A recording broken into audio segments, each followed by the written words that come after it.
Les soldats na biso bauta ko bunga guerre de 40 à 45 baya ko célébrer victoire na bango côté oyo. Yango kombo etika la place victoire ba commune 90. Donc toujours la guitare na ye. Donc on continue à tout puissant au jazz. Na yo na mutaleka ke place la guitare. Donc on yenda pesa lignée o ba balanda.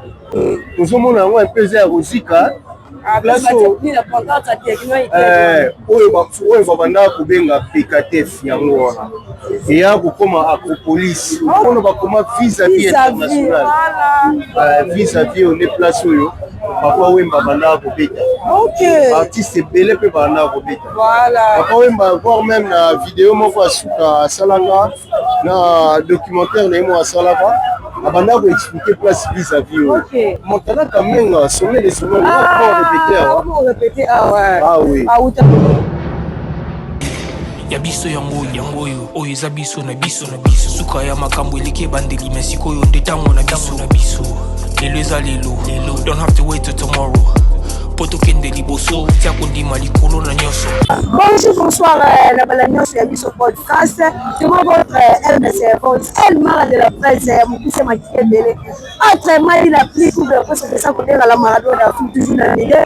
D'abord, je vais vous remercier, ça m'a remercié ma poste la Bisso. Le bateau m'a salé à la télévision, ma téléphone, on va mon patron, mon boss, Roni Maluna, mon boss Yannick, Maluna, ma sans oublier, boss checking dans l'ordre, pourquoi pas la remercier.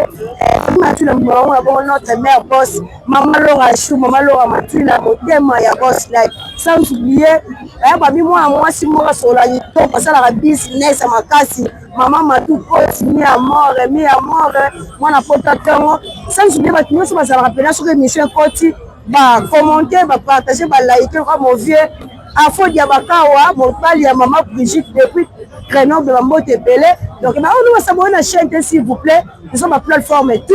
Il y a sur podcast, nous avons à TikTok. Donc, si il y a sur podcast, on s'abonne directement. Il y a une page Facebook, on s'abonne. Il y a Instagram, on s'abonne. On s'abonne, on a plaisir. Il y a aussi des éléments qui te ça comme d'habitude. Voilà, très chers amis internautes. Donc, il est là. Il y a aussi une découverte. Il y a tout ce toujours pour ça, l'Arabie, pour le message, toujours pour ça, l'Arabie, comme d'habitude. Le reste, tout ça, on a 4, il y a commune. Il y a maintenant président, comme il y a pardon, précisément la quartier Matonné. On a toujours découvert à mon nène, mais le roi vu que Matonné est l'équipe nous tout ça là on a deux parties. C'est la première partie, la deuxième. La place la thème, j'espère que vous voyez dit, c'est la place des artistes. Donc on a une activité, on a guide mouton au guide du son. On va faire des mouvements du son nini et pour le moment Matonné. L'autre est en place historique, il y a Matonné. L'autre est en école à Maloma, du mal à Matonné. Tu es en hôpital. Donc, la salle qu'on fait dans Yves Mathieu là, mais ça toujours comme ça, il y a podcast. Yves Mathieu. Bonne santé. En tout cas, santé très bien. Nous avons remarqué en haut. Mais là, vraiment, dans la joie, ma casse, c'est notre émission. Donc, dans la joie, ma casse. Donc, à la place, nous autres tourner dans la commune à Kalamo, comme on vient de dire. Et la commune dans la Botama. Donc, quartier Matonné, la quartier dans la Botama. Là, c'est où nous allons. Donc, comme vous le remarquez bien, vraiment, on n'a pas bien. Ça, c'est Matonné. Quand on voit Matonné, on voit la SAP, on voit Papa Wemba, il y a le commerce, la terrasse. Maman belle attitude pour la jeune à Matonné. Au moins, on a un style vestimentaire. Parce que tous la carte ya Matonné. Et puis nengo lobby le quoi Matonné to kabulango la partie d'émission. L'émission ne sont Matonné, je serai toujours habillé en Versace. Pour honorer Papa Wemba linga ibenda ça. Et la marque vraiment, et la marque voilà. Tout expliquer bah tu passes aux allées itinéraire bah prince on est qui est avant. Ah oui, donc avant de commencer cette émission, on a fait cette dédicace. C'est logique. Vraiment, émission on a dédié à mon vieux Trésor Dimpolo Kunga. Trésor Dimpolo, le papa de Delicia Tracy, le mari de maman Maggie, et à mon mentor Loïc Toulouka. Loïc Toulouka, Lek Mokonzi et Dab Kimbunda. Donc, on a dédié l'émission à Lélo. En fait, Lélo, ma merveille Tozanango, totalement place Tozali. Voilà. On appelle ça la place des artistes. Tu as la place Victoire. Est-ce que pourquoi on appelle la place Victoire? C'est une sous-explication. Ok. Donc place Victoire, il y a un lieu d'abord, il ne fait jamais nuit ici. Vous pouvez le rater. Dernier soya, ils auront toujours un mouvement. Maintenant, si on a un kala, les soldats na biso, la guerre de 40 à 45, ils vont célébrer victoire dans le côté. Ils vont promouvoir la place Victoire. Et alors, notre chère commune de Kalamo, à partir de l'année 1950, 1957, ils vont construire. Voilà. Ils vont construire. Et après, nous poussons en année pour l'année. Notre scripteur, Papa Iolo, il y a un monument Oyo. Monument Oyo, on a organisé un artiste au Batika Bisso. Donc, monument Oyo, il y a 2000 écolos. On a besoin de victoire. Mais, donc, Oyo, ils ont organisé un artiste au Batika Bisso. Oui, justement, il y a un Papa Wemba, toujours, Bazali, Fafa de Molokai, Joski Kiambukuta, Namoni Susu, Chaka Congo, Chaka Congo, la 2024, donc Bazali Belé, Maman Tchalamouana, le poète Kumba, le Manuel Nosimaro. Donc, awa ne pena ba artiste nyonso bakendaka ezala ya théâtre ya musique les places oyo batiaka ba kombo na bango na cadre pour commémorer ouais mais c'est ça la vraiment visite à discuter donc fallait nyonso ezala na ba places oyo et mais c'est comme si ba longo la yiba comprendre parce que Victoire fait parmi Nenge Kenda Sango il y a aussi le vol. Donc, si vous avez un téléphone, donc il faut vous aller à au milieu de ça. Donc, on est la place des artistes. On va vraiment mettre l'Iolone Moukassala. Ok. Donc, si vous voyez à Kinshasa, sans passer par ici. Voilà. Donc, ouais, la France va dans la Tour Eiffel. Bisso Tozana, place des artistes. Voilà, c'est ça. Donc, il faut remarquer. Ambiance en la victoire, c'est tout le temps mouvementé. Ils appellent tourner la marché pirate. Marché pirate, oui. On a vraiment bateau bazar pour la facilité. Voilà. Donc là, si on va promesse la mission, on va bundi, papa le pot, il n'y a pas bundi, mais au cas où ils ont marre en plus. Voilà. C'est pas le monument.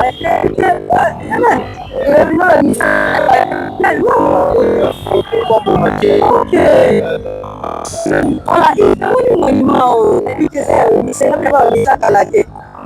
Kaka, Franco Luambo Makiadi, grand maître Franco Luambo Makiadi, les monuments na yangoyo. Grand maître Atika Bisso na 1989, Batumsu Balba 90, 89 né Atika Bisso, grand maître toujours na guitare na oui, va comme 90. Donc toujours na guitare na donc pour conduire à tout puissant au jazz. Mutaleka kepe azalaki te donc yenda apesa ligne oyo bato balanda awa sikoyo na kati ya place des artistes na commune ya Kalamu les places ba erija statuette na ye donc kuna ye batia awa adoré batia yango awa ya grand maître Luambo donc ye ti bana na biso bakoyaka bakoyebaka ye parce que tala ndenge honora mémoire na ye. Voilà, voilà. Merci beaucoup, Yves. Tu es l'habitude dans le secteur. Ah ouais, on l'obéit. Ça, c'est essayé. Ok, Nebiso. Mais oui, bien sûr. Et on l'obéit ça parce que voilà. Sur total liboso na ngai, nous sommes un peu à Rosika. Place oyo babanda kobenga PKTF yango wana eya kokoma Acropolis. Mais malheureusement vers les années 2011 eya kozwa moto likolo wana nyonso ekomaka boîte de nuit mais na scène pende alaka mapa olia lipa PKTF mapa boudin donc même barendez-vous en amoureux bato bane koya wabinye na PKTF balia mwa komela mais tala ndenge ekoma donc awa kaka na place des artistes puis tobosana te immeuble na biso ya ikelemba oyo vraiment eza ya kala ti lelo totala etala yango ekoma bareseau bakoma kolue likolo nango po baplace antenne donc wana eza makambo ebele eza na commune na biso ya Kalamu chère commune na biso ya Kalamu mais oui baactivité c'est belé ozo quand même makelele donc awa na victoire activité nyonso esalama mayele na tiombo donc oza ekenge te oleli et en plus na place oyo toyomona liboso na ngai place atelemi boye soki mpena cameraman na aide biso azoome bien omona bakoma vis-à-vis international vis-à-vis one place oyo papa wemba bandaka kobeta artiste ebele mpe bandaka kobeta papa wemba voire même na video moko asuka asalaka na documentaire na ye mo asalaka abandaka koexplike place vis-à-vis oyo ya place na ye abandaka kobeta baconcert chaque mercredi et chaque samedi. Donc ma place il y a Kala Penda et Kinshasa. Échangea vu ma commerce et les Banda donc échange en forme. Alors les autres ont vers les années 80, les années 90, c'était pas comme ça. Donc c'est espace vite vis-à-vis en Moana. Donc partout à victoire Kala. Mais bien moi ils allaient toujours le yenge mais il m'attend ma casse sur population comme Mingia on a Kinshasa. Donc on a tellement ébélé. Au-delà de ça, place des artistes et on a fait place sur le banc et on a pas photo. Shooting, on a cité par photo pour minute et on a la mandé photo. Donc, comme on a la commune à Kalamu, on ne va pas s'attarder ici. Et à un moment donné, pour vous faire cette explication bien. Mais voilà, on va dans la terrasse parce que, comme je le répète, commune à Kalamu, ma tournée à place à ça. Là-bas, ma commerce. Donc, on va exploiter les gars, mais bien sûr. Ah, mais oui. Voilà, bah, on se va venir on a pris à Thompson au paradis. Mais son maman, merci beaucoup,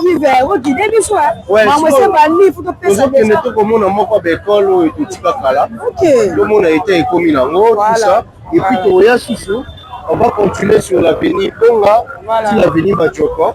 Tout le monde va changer les salami, donc les filles, Monseigneur Moké. Donc, comme on va parcelle au place sur la vie est belle. Salama. Donc, comme on va ramener soir. Ok, merci beaucoup. Voilà, très cher amis internautes. Donc, on peut toujours consommer des émissions. On a la rapport la gamme partager. Pour ça, les vidéos ont plaisir. Parce que pour ça, il y a découverte. Il y a quartier matonné, oh, va te belé. Donc, il y a des kilimotiques, matonné, change. Donc, il y a la place des artistes. Donc, il y a qui à la place de l'essentiel. Pour être commentaire, pour la gamme partager. On a vu merci beaucoup.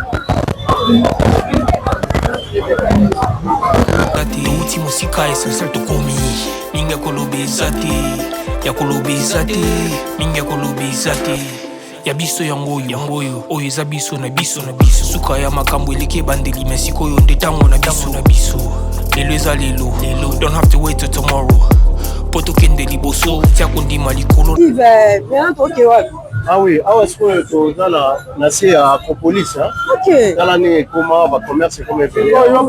Donc difficulté pour reconnaître maintenant tu s'approcher vers hôtel Intermatongé et puis dans hôtel La Crèche. Dans la place où donc au Royal Victoire qui sans qu'on les capable place voilà, ils ont place où il y a pas vraiment banaka. Il y a grave hôtel La Crèche. Les lots Montana quand même sommet les sommets on répéter ah oui. Ah, où dans le quartier la terre. Oui. Période mon repère à Gianni Cécile. L'artiste. Comment il faut répéter à l'hôtel La Crèche. La place c'est la place principale. Si on répéter on gagne pas de mêler. Mais oui, bien sûr, parce que nous en plein victoire. Voilà, c'est comme ça. Maintenant, hôtel La Crèche, on va pratiquer à Kala et à Moyo. J'espère que le caméraman a pu vous aider beaucoup. La construction, vous les a soutenus. Oui, la construction, vous les a soutenus. Et ça va place pour vous étiquer combo. Voilà. On va placer étiquer combo hôtel La Crèche et hôtel à Kala. Donc c'est ça. Là, c'est hôtel La Crèche. À part Yango, Déjà sur l'hôtel Intermatongi. Voilà. Donc hôtel la biso ya kala yango. Hôtel le sala wa 6 la matongi yango. Yango wana. Apesa matongi moi le yengeli susu. Oui, apesa matongi moi le yengeli apesa moi pifo. Voilà. Ah. Donc yango wana. Donc hôtel Intermatongi. Pemeni nango terrasse moko esalama nsima ya kose ya matu. Ok, biloko esalami lobilo. Eza na sisani yango. Eza mpe na succès eza na bato bango bayaka. Donc wana. Mais eza mangilo pite Yves. Ça dépend bato mosusu bango mani si bamona Yves au marié afanda ibokeselo te bato mosusu voilà où esimba te. Donc c'est ça. Biso omoni toza topesi ko place Victoire Mukongo. Voilà. Place des artistes topesi yango Mukongo. Tozomona mwa bachangement mpe esalami awa. Donc baarrêt de bus ezalaki comme si ekufi. Voilà. Mais kaka nde tolela likambo ya insalubrité. Vraiment je sais que excellence na biso bourgmestre Luboya azolanda biso alandaka mpe chaîne na biso amona peut-être baplace mosusu oyo ya comité à travers biso akoki komona certaines négligences oyo population ezosala aluka mpe ndenge nini akoki kosala de sorte baservice na ye bakitaka mpena ntina milieu parce que oyo eza baaveni moko eza phare aveni moko eza phare on est sur l'avenue Bonga po so toke liboso boye ekomi bajoko moponi esala bongo aveni moko me parti mosusu kongo mosusu nani te batongi mpona ezalaka mingi bongo baveni yango bon eza ndenge baurbanise na biso basala mosala ndenge baurbanise yango nde ekenda bongo donc eza baveni mosusu ebandi na nkombo oyo ekenda na nkombo oyo depuis kala c'était pour honorer mpe bato mosusu po basala quand même nkombo na mboka na biso. Et maintenant là toza na clôture ya Monseigneur Moke. Mais seulement que awa nyonso bato batiaki bamaison na bango baterrasse basalon de coiffure baimprimerie kuta ezalaki awa malheureusement babukaki yango parce que eza baconstruction anarchique. Mais sinon l'air babuki yango toye koregrete siko toya komona omona ekomi toyebi te. Donc pourquoi soki balongoli biloko bongo il fallait normalement balongoli biloko mais ye okoma su fulu. Donc wana sikoyo nini ozo eza ya commune. Mais oui eza ya commune. Donc moi ba oyo jete poubelle à ce que bakonzi bayebi. Bon, c'est ce qu'on est en train d'observer, mais toyebi que lokola ya biso podcast TV eza na baabonné ebele mpe bato ebele balandaka biso sûrement bakokomisa makambo epa mikonzi. Comme ça c'est à eux bakoluka solution, soit c'est à eux de nous informer pourquoi place oyo babukaki biloko et okoma fulu boye. Parce que boye kitoko te bien qu'ils aient ba construction anarchique mais ça nous aidait aussi de fois tourner hôtel à Bamacha aussi hôtel moi vers awa fulu wa kalam comme si fulu donc et ba konzi ba oyebisa biso pourquoi et comme boye.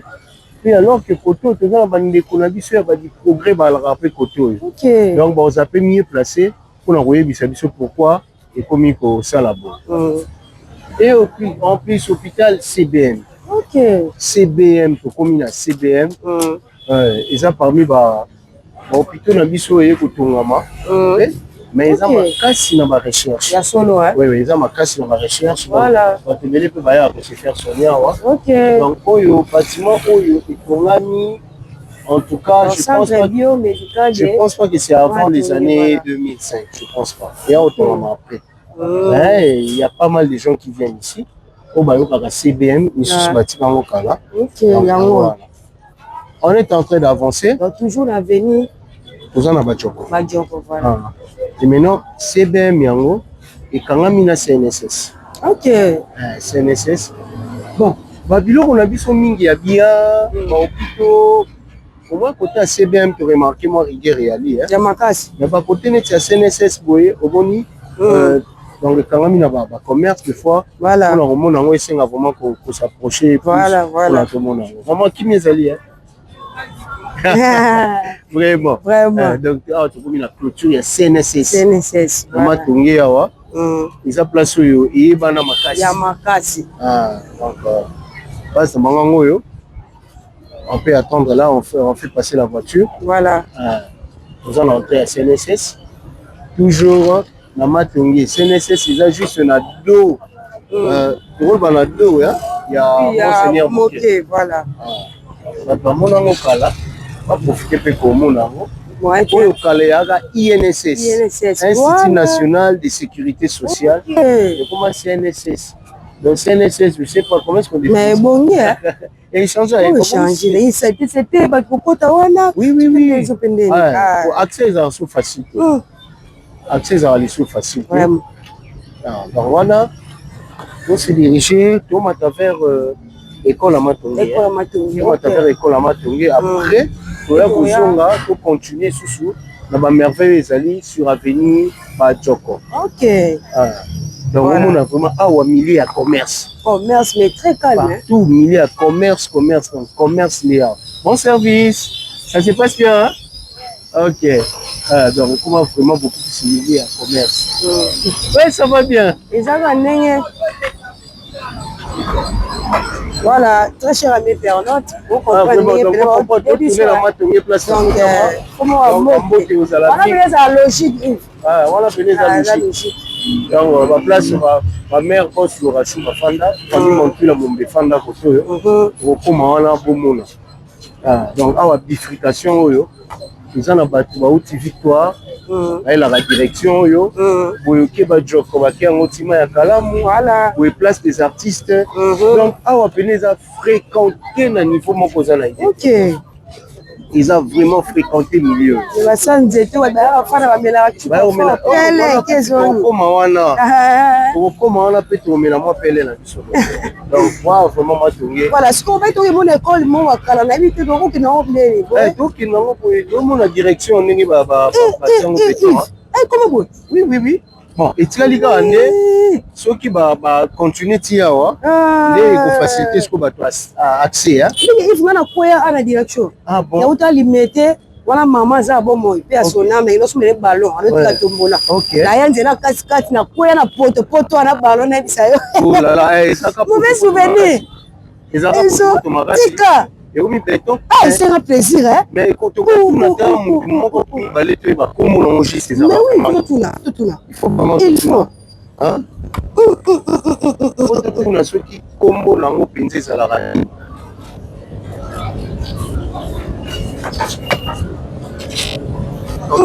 oui tala ni machango béton ça bien ma place c'est ça qui a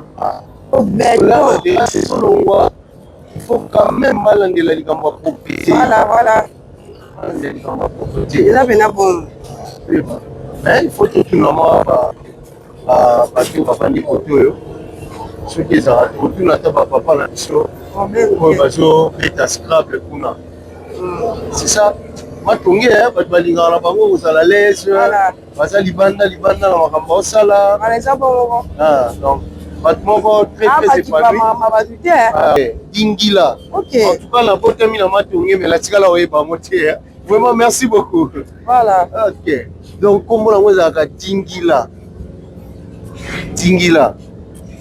donc tu rappelé nous allons le mois d'avril nous allons le mois où Papa Wemba tika biso donc on ne sait pas parler de Matongi sans parler de Papa Wemba sans comment on a ta affiche na ina deuxième partie le roi tokota mo lokai mabeza deuxième partie le roi tozala ko lokai neto fan de la décision bisayo itika il y avait une école et comment côté kuna école mon benga bin katawa ok ma période où ça l'examen d'état et banara mingi voilà et en plus ici l'imprimerie photo de belé pour baba imprimerie ya Matongi ok maintenant na Matongi omona ka monda ko mo mukie mais on imprimerie munene ba ta kasi eza wana donc eza photo donc direction wa benga ngonde dingila en tout cas yo compliqué biso kala moyo yango na ba école à Kilimali parmi ba école ya kala voilà donc cameraman na biso ko aider biso pour le boko trépied école à kala donc à Kilimali là vraiment toi les Mickey vers les années 90 tout ça école et ça la succès à Makassi. Est-ce que les alika existera? Bon, apparemment ils allaient tout le monde a bâtiment comme à Kala. Peinture elle on dirait comment l'endroit usage résidentiel là, on dirait école et Koufa. Parce que tout dans bateau voilà. Bah oui, biso. Ah ok, même école autonomie Bill Kata va échanger comme à Philadelphie. Philadelphie, yazali. Ah, tout le monde a tout bien venu Jolo. Ok. Donc apparemment va venir à Kasavubu. Et quand tu as ma tournée, ouais, ils sont venus même ma tournée. Ok. Bonjour. Vous allez bien? Hein? Tout le monde a tout école à Kilima les Alaraka. Bakanga. Ah ok, merci beaucoup. Donc Batbaïbe école à Kilimali, Baïba qui va Kanga là-bas. La rasoute, ah, Tobi, ma direction Jolou. Et bien, tu es là, il faut être. Comme il a béton, mais état insalubrité, Mathilde sous. Et bien, si Bota béton. Donc, les réseaux étouffés Bota béton. Donc, tu as ça là-bas.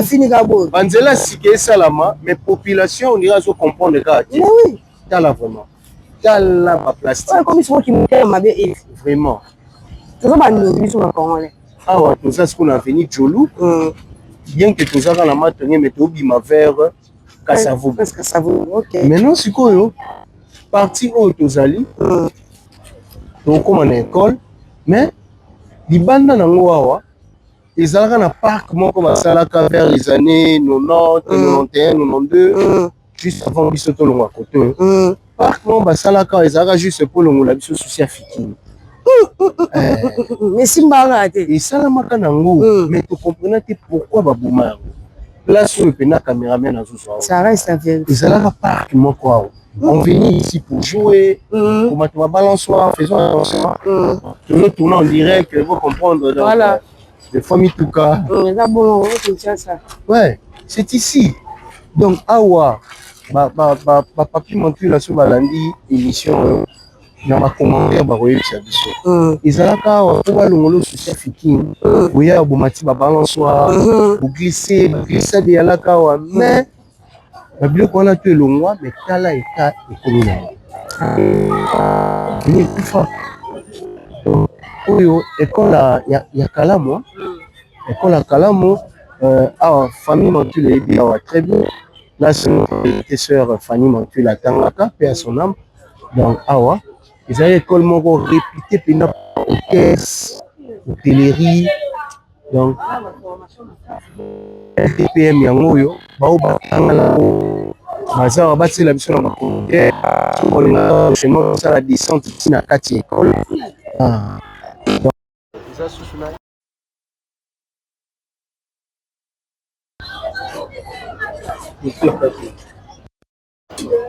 oui, le LTPM, il est toujours là-bas, mais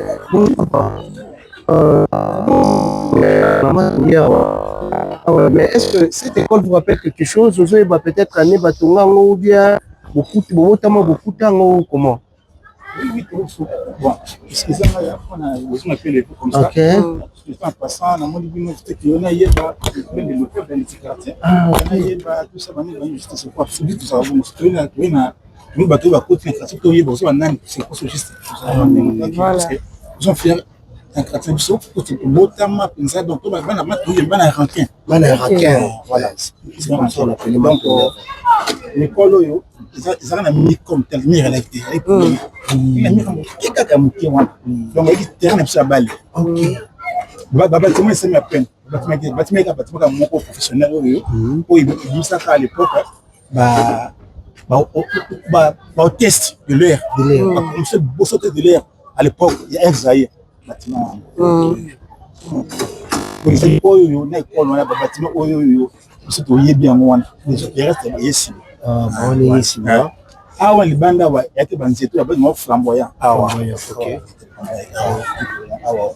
Donc, oh, il on va petit boulevard. On a deux bandes mon photo, mon photo. On a très beau. Donc très beau, petit boulevard. Et ils sont fiers de choses sur la piscine tournant. Les déception. Ah, déception. Donc trop fier. Moi à flamboyant, c'est là qu'il y a au Bofanda donc trop fier mais le déception. L'année mon peu passé là sur un mini parc mon quoi les années de l'autre comme ça il y a coréen le kuna va en face on a va commencer le corona tout ça ça crée comme des ordres la terrasse belé même si on va zoom va soma va contrat précaire c'est l'habitation va placer qui carrément des ordres ça peut être la base où c'est là que même boulevard on peut c'est ça après moi ici il y a souffert à partir en tout cas ça fait mal, hein. Tout ce bottom out, ça fait mal. On a baboué. On a sécurité, tout ce sécurité,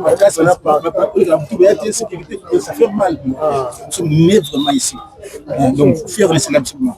Mais vraiment, en tant qu'organisation, tu as venu, tu as la administrateur, la lumière, ma casse.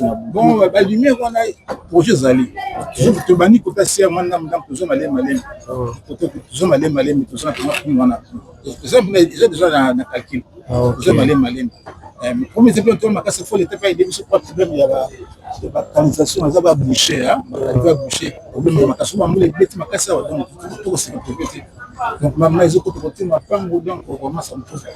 Voilà, papa, Rose a moi idée à ba ministère de ministère à Matou. N'a pas papa Wema. Bon, comment ni l'état jaune, que lundi wana, bon wende. Ok. Bon wende. Ok. L'un des premiers solistes à vivre la musique. Avenue Simawana. Finance. La première basiste de vivre la musique. Ok. Finance. Ok. Aza, cofondateur, il y a Victoria P. Ok. On va Victoria. Ok. Jabir. Jabir. On a déjà battu déjà ouais ma casse pour nous la moine. OK. On peut pas dire bombalé on a bombalé wa pembe na biso. Na bubu voilà. On va even déjà on tenir ba moine. Ah vraiment, en tout cas, tu as senti que papa Zaba notable et Abatelier, merci beaucoup pour le temps accordé. Voilà. Nous allons continuer. Donc, on a toujours cher Nabiso Yabiso Podcast TV. S'abonner, papa. Donc, sur le YouTube, petit podcast. Donc, Comboreza Nabachile, Nabiso Podcast et Gobima. Et puis, dans les jours à venir, on va tomber sur partie le bénéfice. Vraiment, merci de bonnes choses à vous, papa. Ok.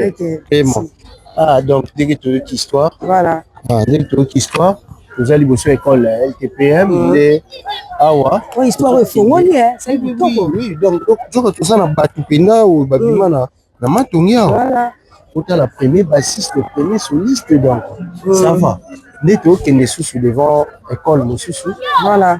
Pour les arabes, des écoles, des écoles, voilà. Qui est devant au Moussoussou, un peu histoire, comme ça, tout évolue. Voilà, merci beaucoup. Très cher ami internaute. Découverte des arabes, et c'est un arabo. Donc, et c'est un rappel en quartier, sur les mabélés, tout le cas, moi, hein? Bateau, peut-être, ça y a botamment dans le quartier. À tout ça, la recherche, mais moi, dans le quartier, moi, on l'appelle Marcelo, nous sommes collègues. Oui. Et tu vas pas dans le l'émission par rapport à l'histoire. C'est notable. Donc, commentaire mata bana matu so se retrouver la découverte première partie le deuxième ministre à maman bé mais première tu restes une école ah bon bito que la deuxième école non oui donc la deuxième école juste donc c'est dirigé vers Prince Kassavou Botola sur l'avenue Jolou voilà balinga boya na ko balinga ko balinga boya on va te commenter c'est ça biso bito makasi.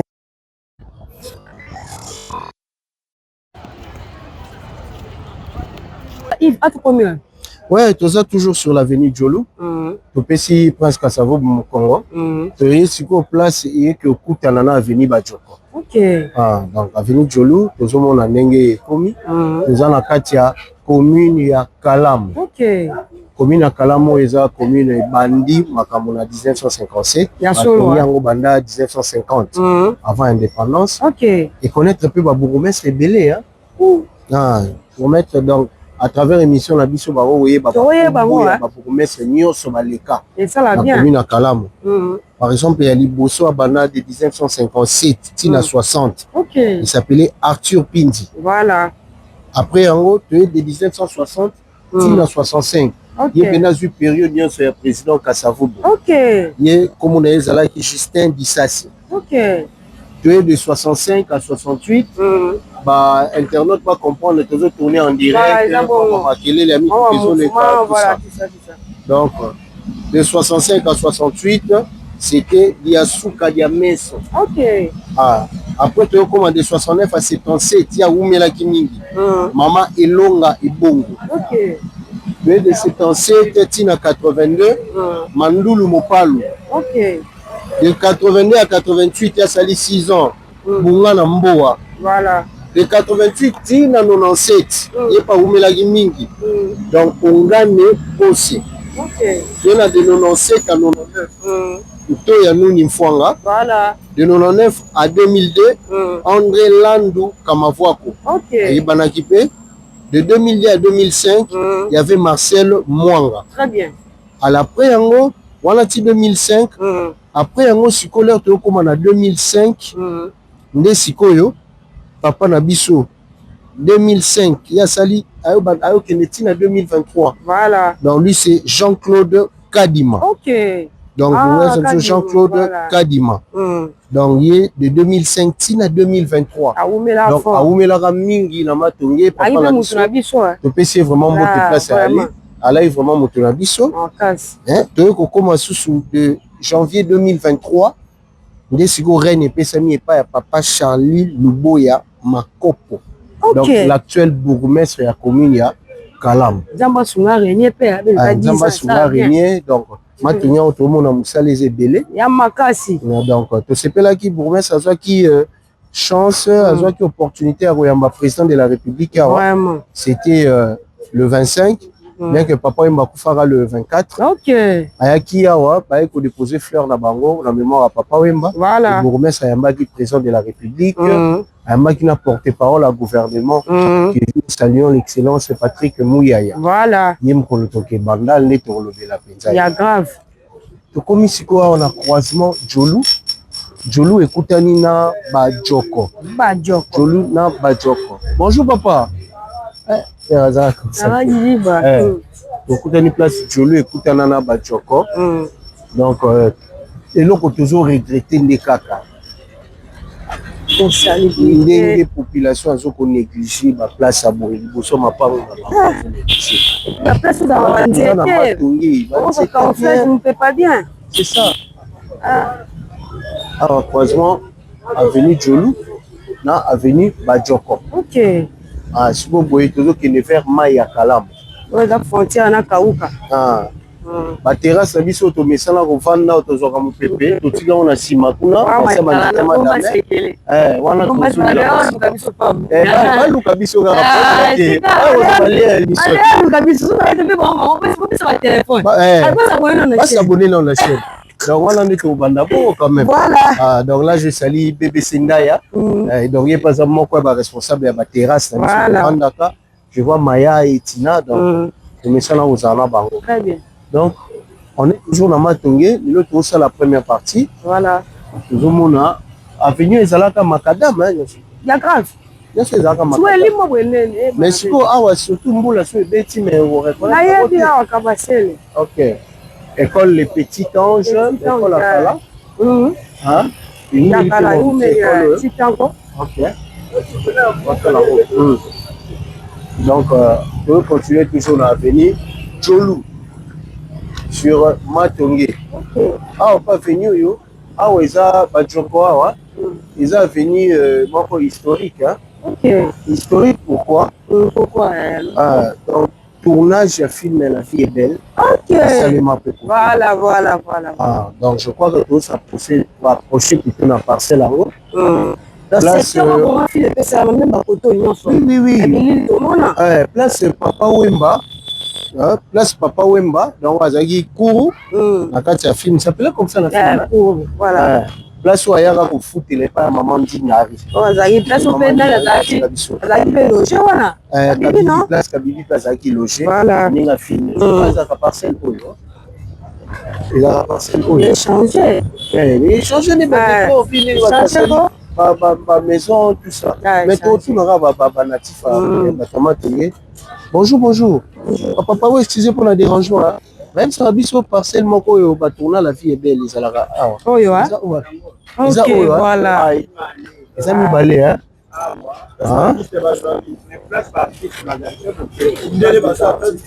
Ah, place partie, c'est Bazali Kuna. Ok, merci beaucoup. Ok, voilà. Vraiment. C'est ici, pendant le film, papa il m'a badé au foot. Déjà bon, Les places. le secteur, et là, secteur, on peut la filmer. Et ça, la main. Donc, maintenant, la mémoire, la place où la vie est belle. C'est ça. Ah, Maya Kalamo. Basala ngo makadam. Azala fraîcheur. Makadam basala ngo. La fraîcheur là, batiko ba boaka ba fulu na mai. Ezo pesa odeur bien. Même à l'époque, ils avaient la couche mon côté. Bapuka. Ezali. Bapuka misusu mais au monde ezali ba construction na. Mo la biso là ba problème. Ah donc. Et c'est camouflage hein. Batami mulini. La butu siko batanti wala. Ko kwa longola mafuta so ngole. Voilà, pour aller. Photo les gars. Il va côté là comment après problème. C'est pas bien les mères. Problème non na nzambe na no yemo na. Même ça yo. Place on va à nyoswa. C'est le mongo. C'est le mongo. Dans la butu les awa bina place yo. Ba solo ba voilà. Vraiment. Voilà, là on a biso monsieur Basela biso. Honorable les de la donc quand on va se millier, il y a parmi les milliers aussi qui nous fait penser à Papa Wemba. Voilà, c'est ça. Ça nous fait penser aussi à Papa Wemba. Parce que la soit tournant à la vie est belle. C'est vrai que base de la fière vraiment local les alangam boire mais biso aux alangam côté maramba tournage. Voilà, parce que tout le monde est divers peu ma moto zaruna. Ah, côté nous sommes dans le calme. On a ça va place venir dans la place historique. Soit ton aussi, ça va commenter avec ton aussi. Et ça c'est vrai, ça va commenter avec Bolobi Mamba Solo. Et mais sûrement ça va commenter pour ajouter. Mais Bissopé, pour ça, c'est pas pour rien que ça va investigation. Pour ça, il y a Bissop podcast. Les chaînes, il y a voilà. Donc, nous avons Makambo pour vérifier. Merci beaucoup. Mais j'avais oublié de rappeler, il y a tellement de mots boss live, la mère boss le rachou. Il y a tellement de mots. Donc, devant moi, c'est la parcelle où vivait les deux parcelles là, où il a mis voilà, des places Riva de Lopipo, camarade de Papa Wemba. Alors, voilà. On a filmé, il y a un Mongali. Donc, c'est la famille. C'est la famille Lomboumé. Ok. Les Ango et les Alibosso Nangaï. Voilà. Les Alibosso Nangaï. Mais on voit, nous avons un grand frère, Zalara Mingi Libanda. Il fallait tout sur la laïe, mais il y a un malaise. Donc, moyen tout sur la laïe pour s'arrêter. Donc, on voit seulement la parcelle, et là, la parcelle, mon corps. Et tu as l'historique.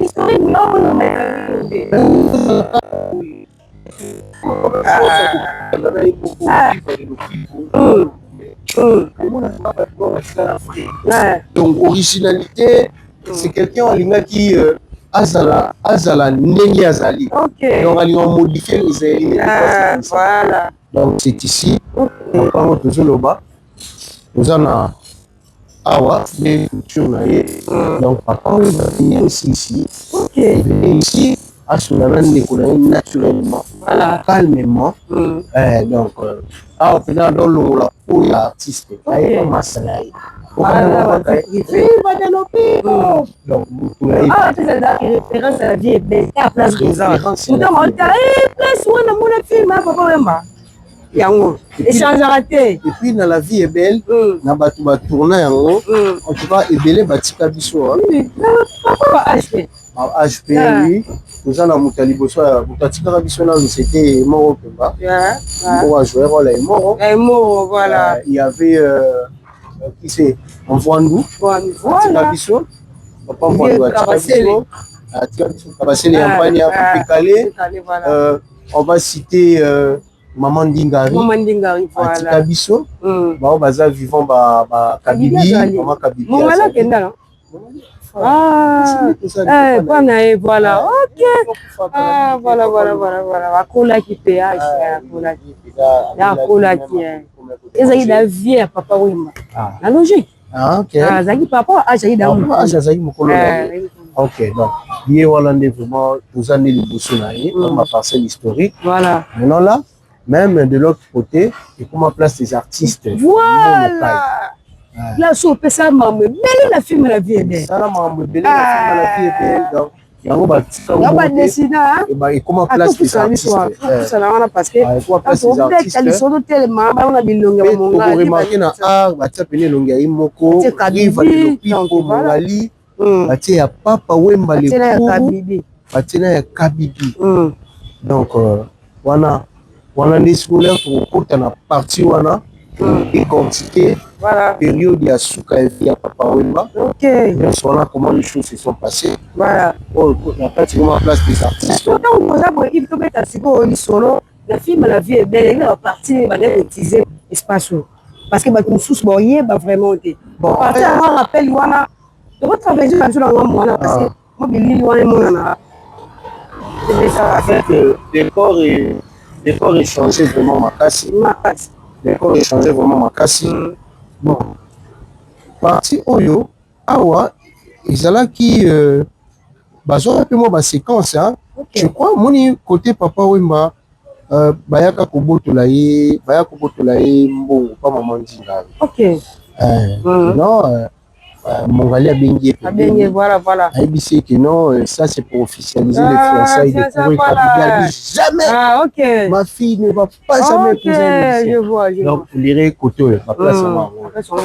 Donc siège venait ma la vie. Il était tout Zalara déjà donc. Ma fille va créer mes tigales. On était tiré à la moutakenda. Oui, vraiment. Donc tout le balikamo tant que natif ama tongé, ça fait mal aussi. Oui. Donc on a papa na biso papa Lumbume oyo ba père na biso on a ki batika biso pe donc le moins on a côté na qui artiste au sentir moi douleur voilà c'est ça aussi donc parce que ba bato ba icône mais oui papa ça simba ka banzete ba kemba ou ils ont makambo ya vie et du moins histoire na bango etikala voilà c'est ça aussi moi histoire na bango etikala donc c'est ça on est sur l'avenir la Kadikba. OK ils ont voilà. Donc c'est un peu ça. Voilà. On va profiter quand même de chiter parce que il y a des deuxième partie pour quatre classes voilà. Oui. Deuxième partie pour le monument papa. Je crois que donc ma versation c'est sur Bimagara. Non il y a ma belle mogolang. Ah tout ça non moi papa. Moi ben non il y a ba ti ben on a tiré wa WhatsApp. Il va ta. Naibisa. Naibisa. Wale ezanga te. En réalité papa n'était pas vraiment un grand danseur. Mais d'intimidation. Ma fin tu n'as eu sous la biso sur le tango ga voilà. Donc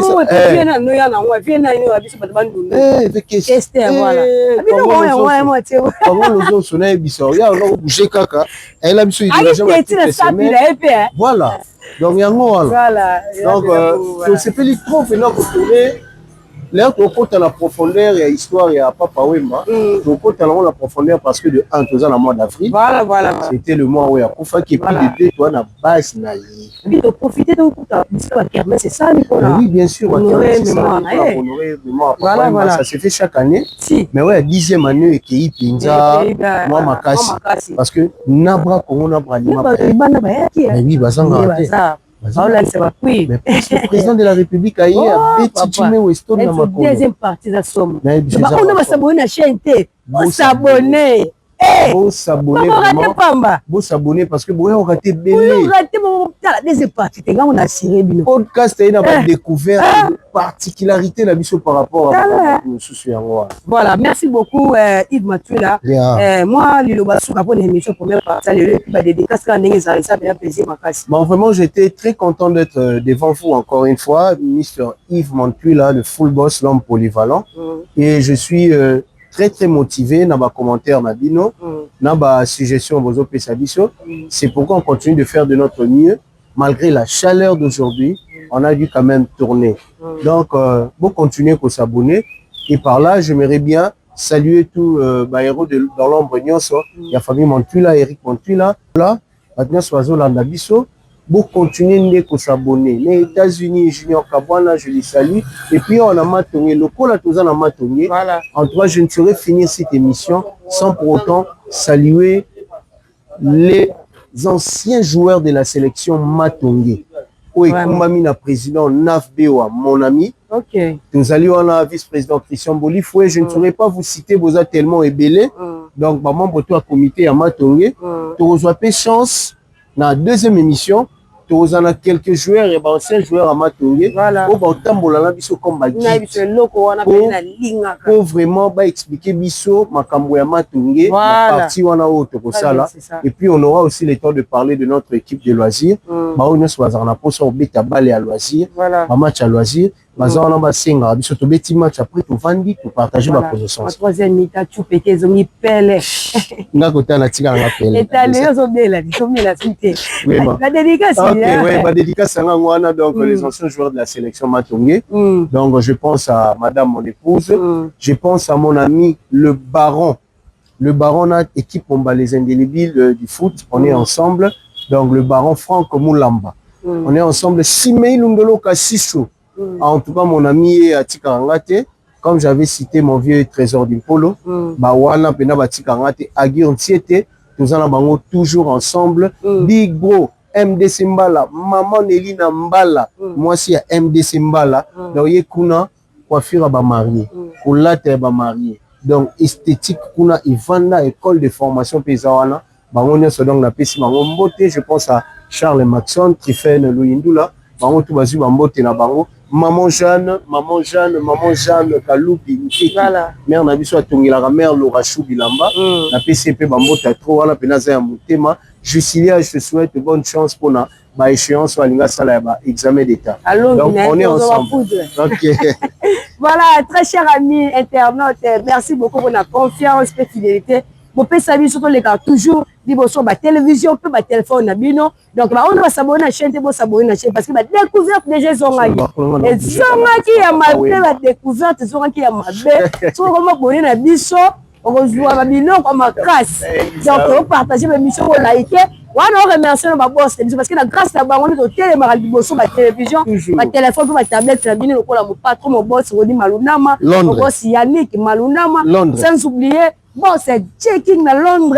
Et pourquoi pas la merci pour Mathieu là, il va là. Alors, Chou, mère boss. Londres. Et merci pour le système. Mon thème. Eh, voilà, mon traité. Mon thème boss live, maman, merci pour la négocio, ou à cadrer sur ma conseil, ma motivation, ça me bien. Sans oublier mon moutou.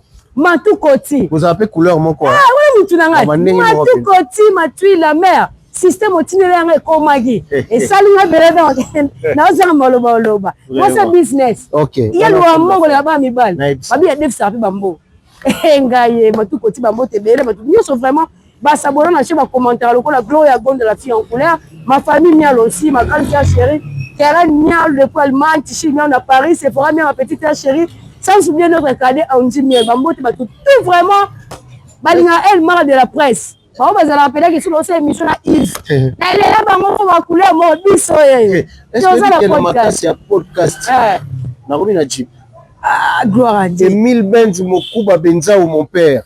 Merci beaucoup. Yves, moi non chérie. Naebiso Vanguard bende koti. Na Josué. Pe makamunyoso. Pe la makasa mère boss Laura Chou. Déjà direct 2 jours fermés. Donc pas complet. Voilà. Voilà. Tout ça qui découvert tout pour te CP ça va.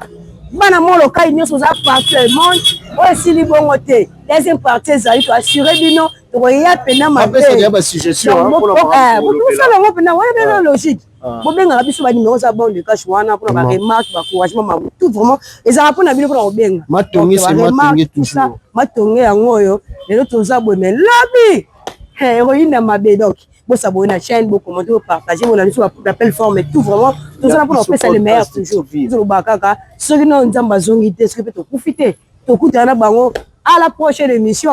Quant à moi, je vous dis bye bye bye bye. Elle marre de la presse.